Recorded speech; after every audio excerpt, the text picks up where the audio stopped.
Gue jadi puyeng mata kalau gue udah ngedenger cerita masalah perang. Kalau kata gue nih, perang itu sumber kehancuran.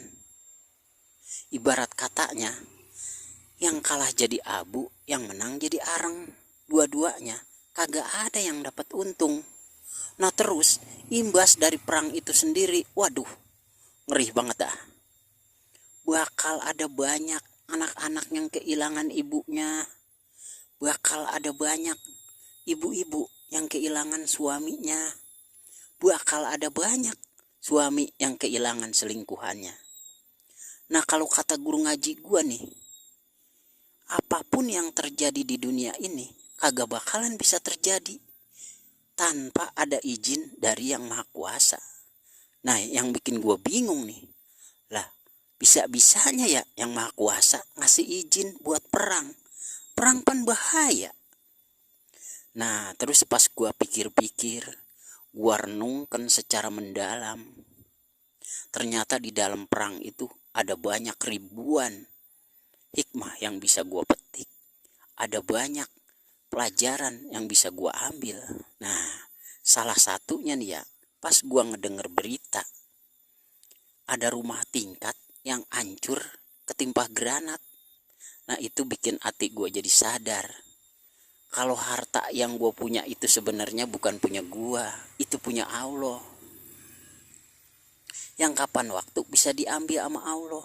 Aslinya gue kagak punya apa-apa. Nah terus pas gue ngeliat berita lagi, ada anak kecil yang meninggal kena tembakan. Nah itu juga bikin hati gue jadi sadar kalau anak-anak gue itu sebenarnya murni titipan yang maha kuasa. Gue cuman disuruh ngurusin sama ngejagain, udah itu doang.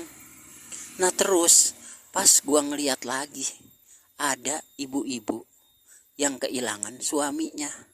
Nah itu juga bikin hati gue jadi sadar juga bahwa sekuat apapun ikatan sebuah pernikahan, satu saat bakal dipisahkan sama yang namanya kematian.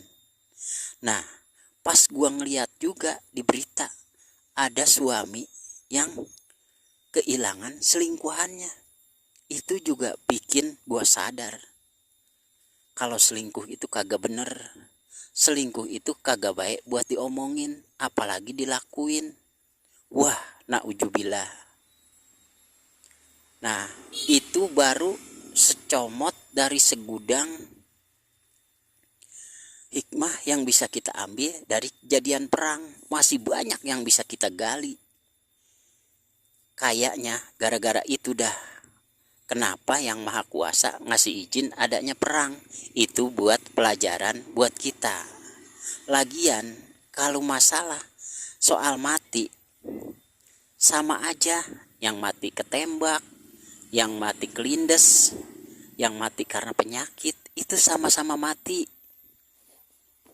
Nah kalau kata baginda Rasulullah, orang yang meninggal pada saat sakaratul maut itu sama-sama seperti terkena 700 kali bacokan pedang.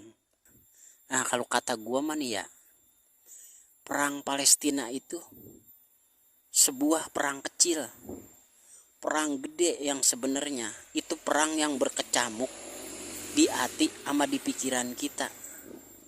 Yang kaya perang lawan keserakahan sama kesombongannya, yang miskin perang lawan kesulitan hidupnya, yang jahat perang lawan sifat jahatnya, yang baik perang lawan sifat riaknya sama sifat pengen kepujinya. Nah kalau kata gue mah kayak gitu. Itu perang yang paling gede, perang yang kagak bisa berhenti dari semenjak kita lahir sampai kita mati. Nah kayak gitulah arti sebuah perang menurut pemikiran tukang. Mudah-mudahan ada manfaatnya. Maafkan atas segala kekurangan. Usikum wa nafsi bitaqwallah. Wassalamualaikum warahmatullahi wabarakatuh.